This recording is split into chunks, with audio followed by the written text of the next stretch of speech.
Lights, camera, review. Scrooged appeared in theaters in 1988 based on Charles Dickens' A Christmas Carol.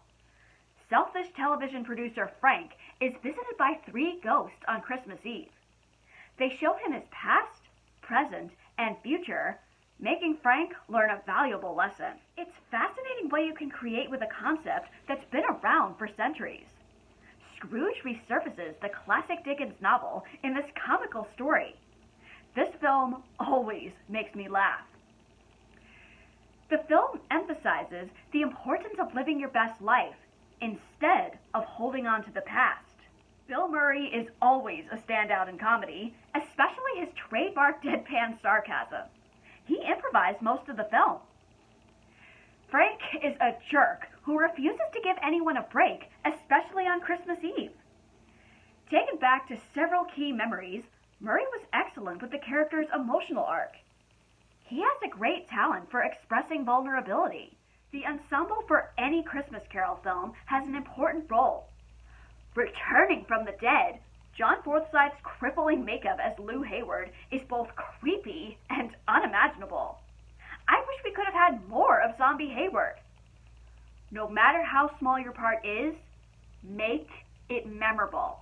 Taken back to his past in a reminiscent Back to the Future way, the Ghost of Christmas Past is not what you think. David Johannesson put in all the snark for his performance. I always laugh when he fails to warn Frank that he can't evaporate through doors as he can. Carol Kane has a ball as Christmas present. Murray had to talk her into beating him up because Kane was afraid to do so. By accident, Kane tore Murray's lip, forcing filming to stop for a day. The part of Bob Cratchit is changed from the book, splitting the role between Grace and Elliot Loudermilk, played by Alfre Woodard and Bobcat Goldthwait. While Grace quietly abides by Frank's orders, Elliot responds violently. All of Bill Murray's brothers appear in the film.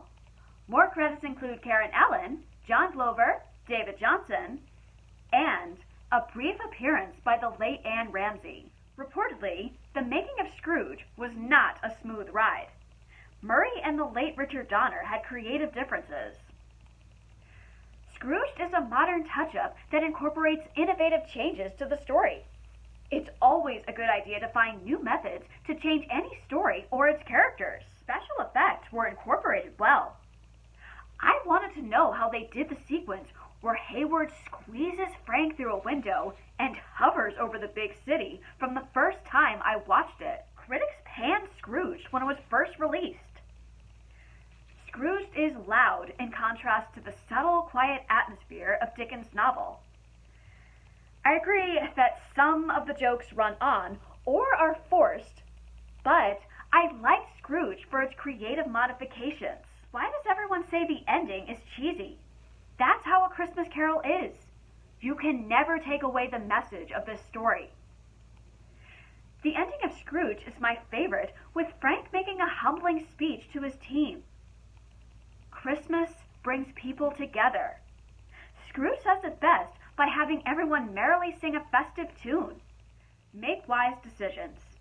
Keep living in the present, and don't fret about events that have happened in the past or the future. Scrooge is an enjoyable film which you should watch this December, especially if you need a laugh. What other Christmas Carol-like films do you enjoy watching in December?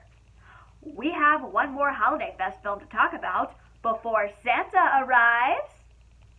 Oh, actually, he's going to be here next time for my review of The Miracle on 34th Street. Like, comment, subscribe to my channel or to my Patreon. My name is Marielle, and this has been another one of my movie reviews.